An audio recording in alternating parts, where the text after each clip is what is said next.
France में Modi Trump द्विपाक्षिक आलोचना। भारत को विश्वासी बंधु कहले ट्रंप। आमे भारत सह सबुबेले रही आसीछु। फ्रांस में अनुष्ठित G7 शिखर सम्मेलन अवसर में प्रधानमंत्री नरेंद्र मोदी एवं अमेरिका राष्ट्रपति डोनाल्ड ट्रंप मध्य एक द्विपाक्षिक बैठक अनुष्ठित होता। इस समय ट्रंप भारत को समर्थन कर एक बड़ बयान देइछन्ति। से कहिछन्ति प्रधानमंत्री नरेंद्र मोदी कार्यकाल मध्य जदि भारत उपरे आक्रमण हुए तेबे अमेरिका साहाय्य पई ठिया हेबो।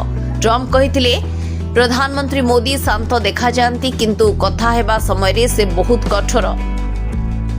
ट्रंप मध्य उपसागरीय अंचलर संप्रति अमेरिकार सामरिक कार्यानुष्ठान में निहत 3 जन भारतीय नाविकों मृत्यु पर समवेदना प्रकाश करथिले।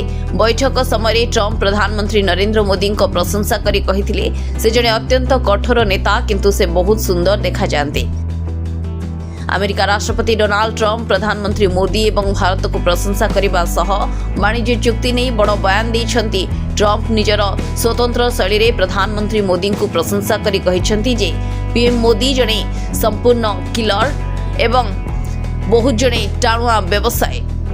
ट्रंप कहिछन्ति जे पर्यंत मु अमेरिकार राष्ट्रपति अछि व्हाइट हाउस रे भारतर जने महान बंधु रहिछि। एठारे उपस्थित समस्ते भारत को भल पांती एवं मोदी को बहुत सम्मान करते। भारत एवं अमेरिका मध्य एक बड़ धरणर वाणिज्य चुक्ति स्वाक्षर हेबार अति निकटतर बोली ट्रंप सूचना दैछन्ति। ब्यूरो रिपोर्ट स्वर्ण न्यूज।